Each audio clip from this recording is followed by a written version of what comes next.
Sed bienvenidos y bienvenidas una vez más aquí a vuestro canal, Cuentos Inmortales TV. Hoy estoy aquí, desde este super paisaje, el Pantano de Contreras, haciendo una ruta de senderismo. Por fin tomo conciencia y me acuerdo de vosotros, de mi canal, de vuestro canal, de Cuentos Inmortales TV, y os traigo una nueva entrega. Sí, una entrega que está basada en un cuento de un escritor austriaco. Pero antes de entrar ahí, bueno, ¿cómo estáis todos? ¿Cómo estáis todas? Espero que muy bien. Yo disfrutando como siempre de mi fin de semana con la autocaravana, viajando de aquí para allá y aprovechando los momentos estos que nos deja la vida para exprimir cada segundo, respirar aire, conectar con la naturaleza y, no sé, sentirme mejor. Así es como yo me siento mejor. Y bueno, sí, os tenía un poquito olvidados, que no, realmente no me olvido, pero claro, es que hay tantas cosas en este mundo que bueno, pero estoy aquí. Lo importante es que otra vez estoy aquí con vosotros para tratar de, pues eso, de compartir un nuevo cuento. Un nuevo cuento con enseñanzas, como siempre me gusta dejaros, y un nuevo cuento que de verdad pues nos llegue al fondo del alma. Espero que este sea uno de ellos. Y también recordaros que, bueno, que podéis, los nuevos que me estáis viendo, podéis entrar en el canal. Es libre, lo tenéis ahí para vosotros y ver lo último que he subido. Por ejemplo, cuentos con valores de Oscar Wilde, el gran escritor, cuentos japoneses, una compilación de cuentos japoneses fenomenales, cuentos muy cortitos y con muchas enseñanzas, que os lo recomiendo, ya va por las casi 1000 visualizaciones. Y, por ejemplo, cuentos de Borges, El Inmortal, con unos temas muy profundos, etcétera, etcétera, lo podéis mirar. Además de las grandes ballenas del canal, grandes ballenas que significan cuentos con más visualizaciones, o mejor dicho, vídeos con más visualizaciones, que son, por ejemplo, 49 cuentos para educar, más de 1 millón de visualizaciones, o cuentos para reflexionar con más de 600.000 visualizaciones, cuentos africanos con más de 300.000. Bueno, lo tenéis todo ahí, podéis ir a verlo, pero hoy quiero que escuchéis este cuentecito.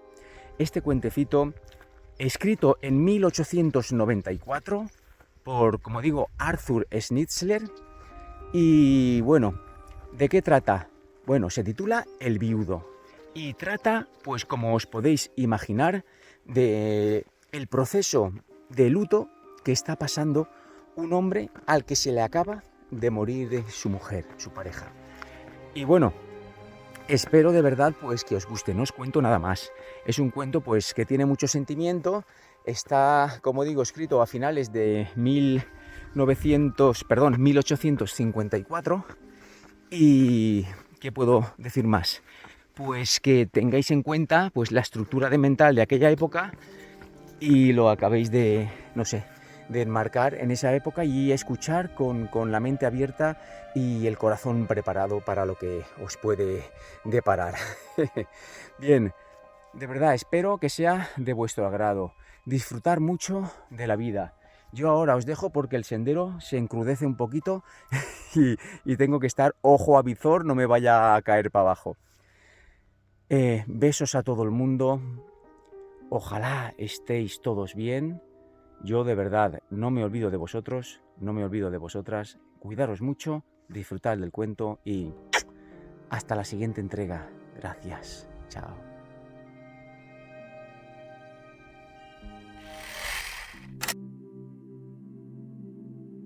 El viudo. Aún no lo entiendo del todo. Ha ocurrido tan rápido. Durante 2 días de verano ha estado enferma en la villa. Durante 2 días tan hermosos que las ventanas del dormitorio, que dan al exuberante jardín, podían estar siempre abiertas. Y al segundo, al caer la tarde, se murió, casi de repente, sin que estuvieran preparados para ello. Y hoy la han llevado allí, por la empinada calle que ahora, desde su butaca en el balcón, él puede seguir con la vista hasta el final, hasta los bajos y blancos muros que rodean el pequeño cementerio en el que ella descansa. Está anocheciendo. La calle sobre la que hace pocas horas, cuando los carruajes negros rodaban hacia arriba, ardía el sol, se encuentra en sombra, y los blancos muros del cementerio ya no resplandecen. Le han dejado solo. Lo ha pedido él.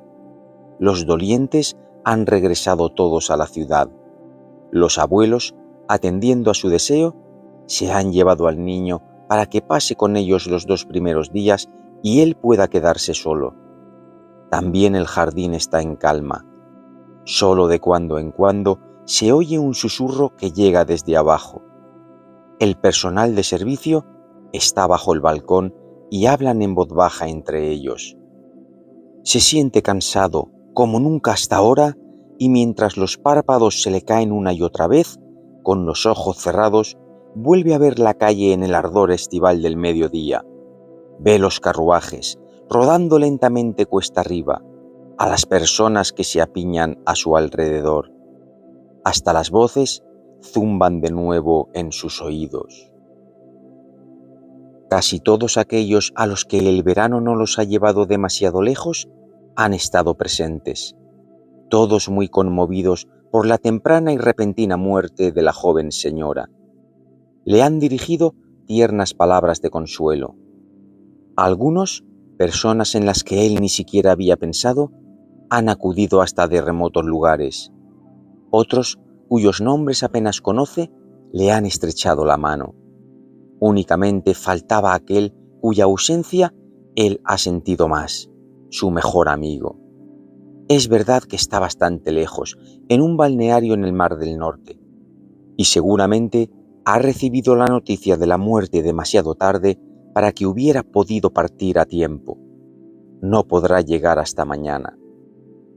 Richard vuelve a abrir los ojos.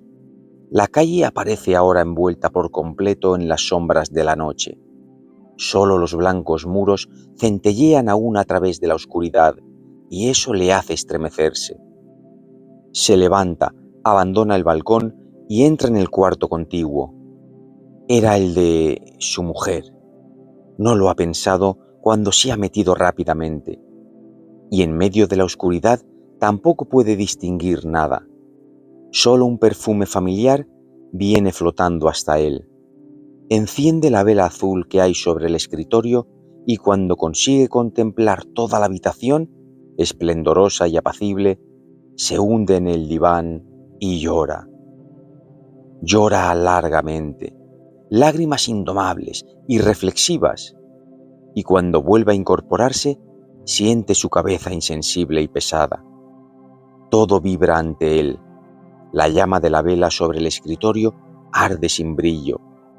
Quiere ver más claramente, se seca los ojos y enciende las 7 velas del candelabro que se encuentra sobre la pequeña columna junto al piano. Y entonces la claridad se expande por todo el recinto, por todos los rincones. El delicado fondo dorado de la alfombra resplandece, y le parece que es como una de esas noches en las que él entraba allí y la encontraba ocupada en alguna lectura o con cartas. Entonces ella levantaba la vista, se volvía hacia él sonriendo y esperando su beso. Y le duele la indiferencia de los objetos en torno a él, que siguen inmóviles, reluciendo, como si no supieran que se han convertido en algo triste y lúgubre. Aún no había sentido de un modo tan profundo como en este momento lo solo que se ha quedado, y nunca hasta ahora había sentido de modo tan intenso la añoranza por su amigo. Y al imaginar que pronto llegará y le dirigirá palabras amables, se da cuenta de que incluso a él el destino aún le reserva algo que podría suponer un consuelo. Ojalá estuviera ya allí, pero vendrá. Mañana temprano estará ahí, y entonces tendrá que quedarse mucho tiempo con él, muchas semanas. No le dejará irse hasta que no haya más remedio. Pasearán por el jardín y, como tantas veces en otro tiempo, hablarán de temas profundos y extraños, de cuestiones que están más allá del destino de los días corrientes. Y por las noches se sentarán en el balcón, como en otro tiempo, sobre ellos el oscuro cielo, tan silencioso, tan grande. Charlarán hasta bien entrada la noche, como hicieran también a menudo en otro tiempo, cuando ella, que con su fresca e impetuosa naturaleza no le encontraba demasiado gusto a la conversación seria, hacía rato que ya les había dado las buenas noches sonriendo y se había retirado a su habitación. Cuántas veces esas conversaciones le habían elevado por encima de las preocupaciones y mezquindades de la vida cotidiana. Pero ahora serían incluso más importantes. Ahora serían para él un alivio, su salvación.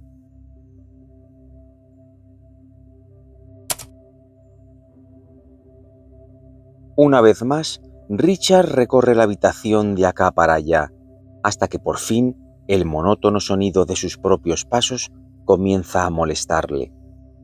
Entonces se sienta ante el pequeño escritorio, sobre el que se encuentra la vela azul, y con cierta curiosidad contempla los graciosos y delicados objetos que hay ante él.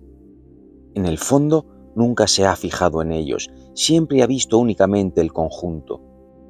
La pluma de marfil, el delgado abrecartas, el esbelto sello con el mango de ónice, las pequeñas llaves, unidas por un cordón de oro. Los coge uno tras otro en su mano, los envuelve a un lado y a otro y con cuidado los deja de nuevo en su lugar, como si fueran valiosos y frágiles objetos. Abre el cajón central del escritorio y allí en la carpeta abierta ve el papel de color gris mate en el que ella solía escribir sus cartas, los pequeños sobres con su monograma, las estrechas y largas tarjetas de visita con su nombre. Mecánicamente echa mano al pequeño cajón lateral que está cerrado con llave. Al principio no se da cuenta, sigue tirando sin pensar, pero poco a poco va tomando conciencia de las irreflexivas sacudidas, y se afana y quiere abrir de una vez y echa mano de las pequeñas llaves que se encuentran sobre el escritorio. Y justo la primera que prueba es la apropiada. El cajón está abierto. Entonces ve, cuidadosamente unidas con cintas azules, las cartas que él mismo le escribiera. Reconoce la que está justo encima. Es la primera carta que le escribió, de la época en la que aún eran novios. Y al leer el tierno encabezamiento, palabras que de nuevo y como por arte de magia confieren una engañosa vida al desolado aposento, respira con dificultad y en voz baja pronuncia una y otra vez lo mismo, un incoherente, atroz «No, no, no», y desata la cinta de seda y deja que las cartas resbalen entre sus dedos. Algunas palabras sueltas pasan volando ante él y apenas tiene valor para leer entera una de las cartas. Solo la última, que contiene un par de breves frases, que saldrá de la ciudad tarde por la noche, que se alegra indeciblemente de volver a ver el amado y dulce rostro. Esta la lee con atención, sílaba por sílaba, y se asombra mucho, pues le parece como si hubiera escrito esas cariñosas palabras hace muchos años, cuando no ha pasado tanto tiempo, ni siquiera una semana. Sigue abriendo el cajón para ver si encuentra algo más. Hay otros paquetes, todos ellos adornados con cintas de seda azul, y sin querer sonríe tristemente. Cartas de su hermana, que vive en París. Él siempre tuvo que leerlas con ella, los dos juntos. También de su madre, con aquella peculiar letra de hombre que siempre le llamó la atención. Y también unas con una caligrafía que no reconoce al instante. Deshace la cinta de seda y busca la firma. Son de una de sus amigas, una que también hoy ha estado presente, muy pálida, muy llorosa. Y en el fondo aún encuentra otro paquete. Lo saca como los demás y lo examina. ¿Y esa letra? Es una letra desconocida. No, no es desconocida. Es la letra de Hugo, y por un momento, la primera palabra que lee Richard, antes de arrancar la cinta de seda azul, le deja helado. Con los ojos muy abiertos, echa un vistazo a su alrededor para comprobar si en la habitación todo sigue como siempre. Después mira hacia el techo. y después, nuevamente, las cartas, que siguen ahí mudas ante él y que en los próximos minutos le dirán todo lo que la primera palabra deja adivinar. Quiere apartar la cinta, le parece que se defiende, las manos le tiemblan, y por fin la desgarra con violencia. Se pone en pie, agarra el montón de cartas con las dos manos y se dirige hacia el piano, sobre cuya negra y brillante superficie cae la luz de las 7 velas del candelabro. Y con las dos manos apoyadas en el piano, las lee, las muchas cartas breves con la pequeña letra repleta de arabescos, una detrás de otra, con la misma avidez que si se tratara de la primera. Las lee todas, hasta la última, venida de aquel lugar en el Mar del Norte hace un par de días. La arroja junto al resto y rebusca entre todas ellas, como si aún buscara algo, como si entre aquellas páginas pudiera haberse escapado algo que él aún no hubiera descubierto, algo que pudiera destruir el contenido de todas aquellas cartas y transformar en un error la verdad que se le ha revelado de pronto. Y cuando sus manos por fin se detienen, le parece como si tras un formidable estruendo súbitamente se hiciera el silencio. Aunque en su mente resuenan los ruidos que acaba de hacer, cómo se posaban los delicados utensilios sobre el escritorio, cómo chirriaba el cajón, cómo se abría la cerradura, cómo se arrugaba y crujía el papel, el sonido de sus pasos apresurados, su respiración rápida y entrecortada. Sin embargo, ahora ya no se oye nada en la habitación, y solo le admira haberlo entendido así, por completo y de golpe, a pesar de que nunca había pensado en ello. Le gustaría que siguiera siendo tan insondable como la muerte. Añora el trémulo y ardiente dolor que le produjo lo incomprensible, y solo le queda la sensación de una indecible serenidad que parece afluir a todos sus sentidos, de modo que los objetos que hay en la habitación los ve con unas líneas más definidas que antes y le parece escuchar la profunda quietud que le rodea. Lentamente se dirige hacia el diván, se sienta y reflexiona. ¿Qué es lo que ha pasado?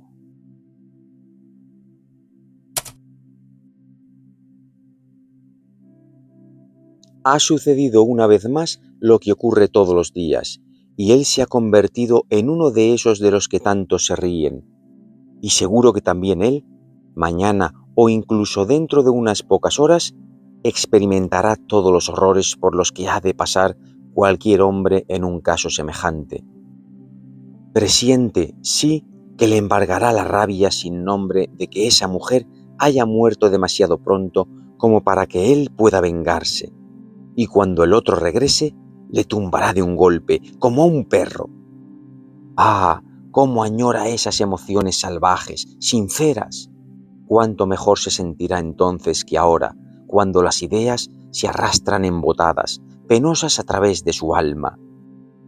Ahora solo sabe que de pronto lo ha perdido todo, que ha de comenzar su vida desde el principio, como un niño, porque ya no puede servirse de ninguno de sus recuerdos. Antes tendría que arrancarle a cada uno la máscara con la que ella se ha estado burlando de él, porque no ha visto nada, absolutamente nada, ha creído y ha confiado. Y su mejor amigo, como en una comedia, engañándole. Ojalá no hubiera sido él, precisamente él. Sabe, y él mismo lo ha experimentado, que hay efusiones del corazón cuyas oleadas apenas alcanzan el alma. Y le parece que podría perdonarle todo a la difunta si hubiera sido con alguien a quien él no conociera, con cualquier otro que no hubiera significado nada para él, pero no que fuera aquel al que él ha apreciado como a ningún otro hombre, y al que le une más de lo que nunca le hubiera unido a su propia mujer, que jamás le siguió por los oscuros senderos del espíritu, que le dio placer y bienestar, sí, pero no la honda alegría de la comprensión. ¿Acaso no había sabido siempre que las mujeres son criaturas vacías y falsas? ¿Acaso nunca se le ocurrió pensar que su mujer al fin y al cabo era una mujer como todas las demás, vacía, falsa y tentada por el placer? ¿Acaso nunca pensó que su amigo, a pesar de la alta estima en la que él le tenía, no debía de estar frente a las mujeres más que un hombre como los demás y que podía sucumbir a la embriaguez del momento? ¿Y acaso algunas tímidas palabras en aquellas cartas ardientes y temblorosas no delataban que al principio había luchado consigo mismo, que había intentado desligarse, que por último había venerado a esa mujer y que había sufrido? Casi le resulta inquietante la claridad con la que entiende todo eso, como si hubiera allí algún desconocido que se lo explicara. Y no puede dar rienda suelta a su ira, por mucho que lo desee. Simplemente lo comprende, tal y como lo ha entendido siempre que se trataba de otros. Y cuando piensa que su mujer se encuentra ahí fuera, en el silencioso cementerio, se da cuenta también de que nunca será capaz de odiarla y de que cualquier cólera pueril, incluso si pudiera sobrevolar los blancos muros, se desvanecería con sus débiles alas sobre la tumba. Y reconoce cómo en momentos tan dramáticos ciertas expresiones que insustanciales derivan en tópicos revelan su verdad eterna, pues de pronto comprende el sentido profundo de una expresión que hasta entonces le ha parecido trivial. La muerte todo lo cura. Y sabe que si se encontrara de pronto frente al otro, no buscaría palabras violentas y severas, que frente a la grandeza de la muerte le parecen una ridícula muestra de la superficialidad de este mundo.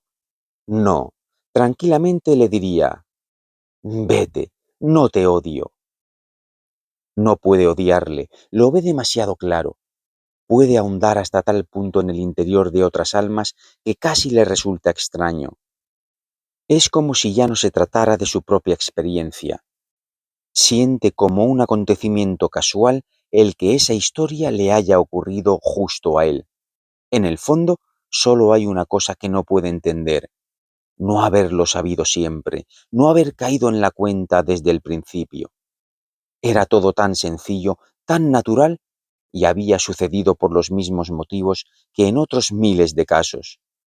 Recuerda a su mujer tal y como era en su primer o segundo año de matrimonio, aquella criatura tierna, punto menos que impetuosa, que por entonces para él había sido más bien una amante que una esposa. Y de verdad había creído que aquel ser exuberante, ansioso, se había convertido en otro solo porque a él le había sobrevenido el maquinal cansancio del matrimonio. ¿Había considerado que aquellas llamas se habían apagado de repente porque él ya no las añoraba? ¿Y que hubiera sido justo su joven amigo el hombre por el que ella se había sentido atraída? ¿Acaso era extraño? ¿Cuántas veces, cuando se encontraba sentado frente a él, que a pesar de sus 30 años aún conservaba la frescura y la delicadeza en sus rasgos y en su voz, cuántas veces se le había ocurrido pensar: debe de gustarle a las mujeres? Y ahora recuerda también que el año anterior, precisamente por entonces, cuando aquello debió de haber empezado, que Hugo, por entonces y durante mucho tiempo, vino a visitarle con menos frecuencia de la que solía. Y él, el perfecto marido, se lo había dicho: ¿por qué ya no vienes a vernos? Él mismo había ido a menudo a buscarle al despacho, se lo había llevado al campo, y cuando Hugo quería marcharse, él le retenía con amables palabras de censura. Y nunca había notado nada, no había sospechado lo más mínimo. ¿Es que no había visto las miradas de ambos cruzándose húmedas, ardientes? ¿No había percibido el estremecimiento de sus voces cuando hablaban entre sí? ¿No había sabido interpretar el tenso silencio que en ocasiones se apoderaba de ellos cuando paseaban de un lado a otro por las avenidas del jardín? ¿Y no había notado la frecuencia con que Hugo se mostraba absorto, malhumorado y triste desde aquellos días de verano del año anterior en los que aquello había comenzado? Sí, se había dado cuenta, y a veces también había pensado: son solo líos de faldas lo que le preocupa. Y cuando había logrado arrastrar al amigo a mantener una conversación seria y a elevarse por encima de aquellas mezquinas penas, se había alegrado. Y ahora si deja que todo aquel año transcurrido se deslice rápidamente ante él, ¿no percibe que la antigua alegría del amigo nunca había vuelto del todo, que tan solo él se había ido acostumbrando poco a poco, como a todo lo que llega paulatinamente y jamás desaparece?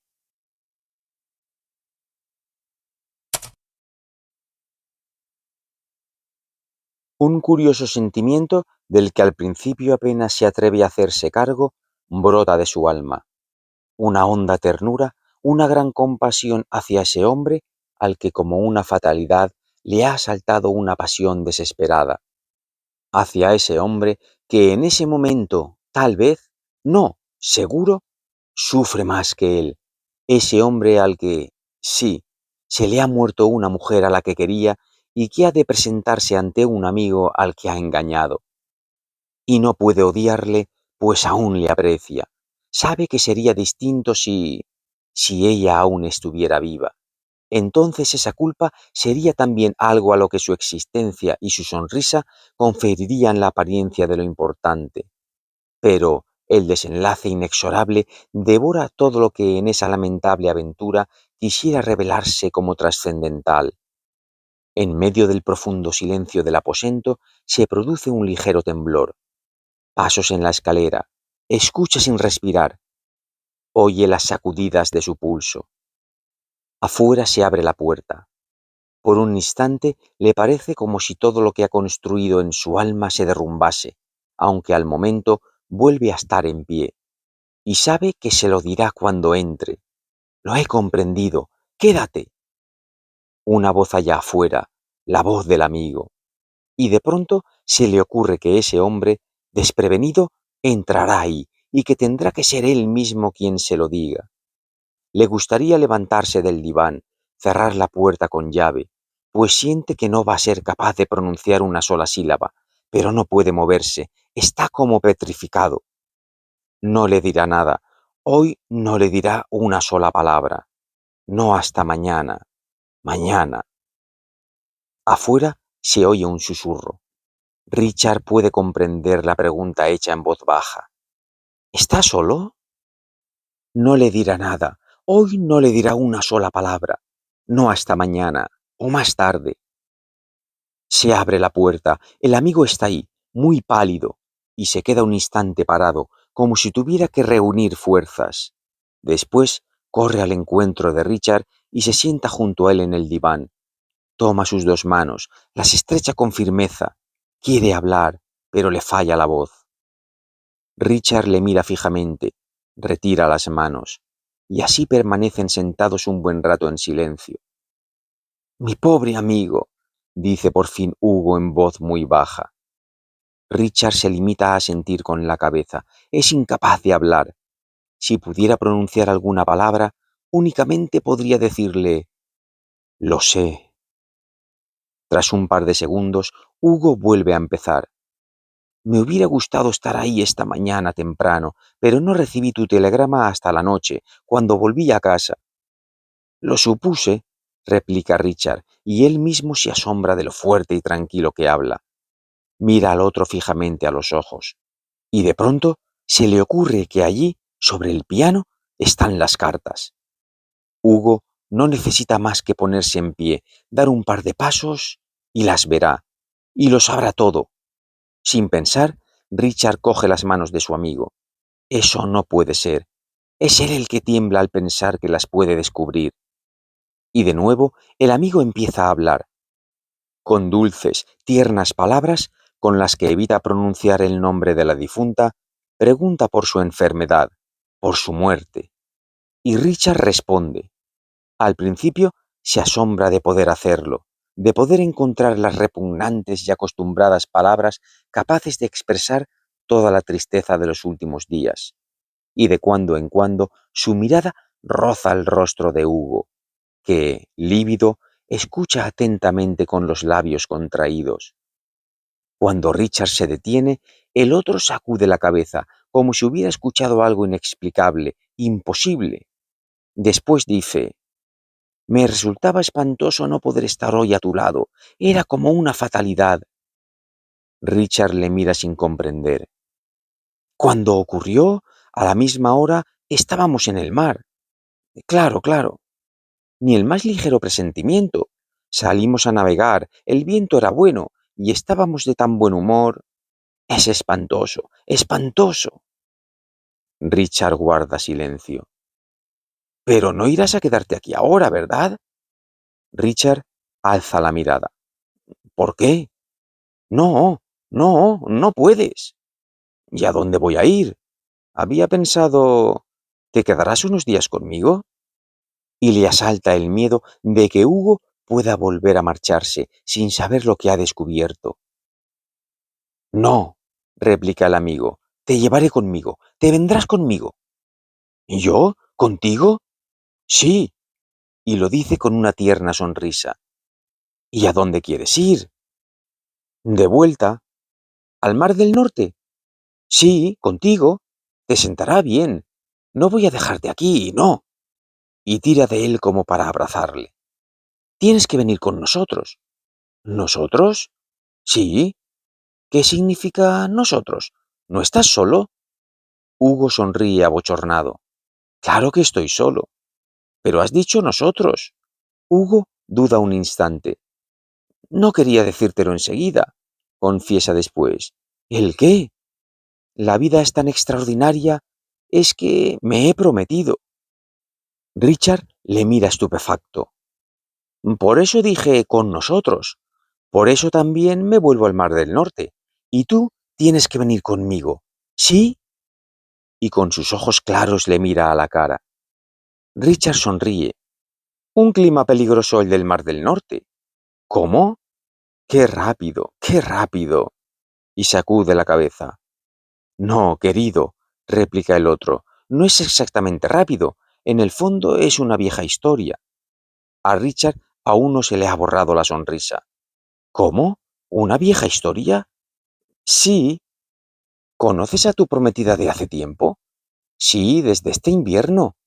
¿Y la amas? Desde que la conozco, responde Hugo, y mira ante sí como si le vinieran hermosos recuerdos. De pronto, Richard se levanta con un movimiento tan brusco que Hugo se sobresalta y alza la mirada, y ve que dos grandes ojos extraños descansan sobre él, y por encima de él un pálido rostro contraído que apenas reconoce. Y cuando se levanta angustiado, escucha de una voz extraña, remota, estas pocas palabras como arrebatadas de entre los dientes. Lo sé todo. Y Hugo siente cómo le agarran de las manos y le arrastran hasta el piano, con lo que el candelabro tiembla sobre la columna. Después Richard le suelta los brazos y mete ambas manos bajo las cartas que están sobre la tapa negra y las revuelve y las hace volar por todas direcciones. ¡Canalla!, grita, y le arroja las cartas a la cara. 1894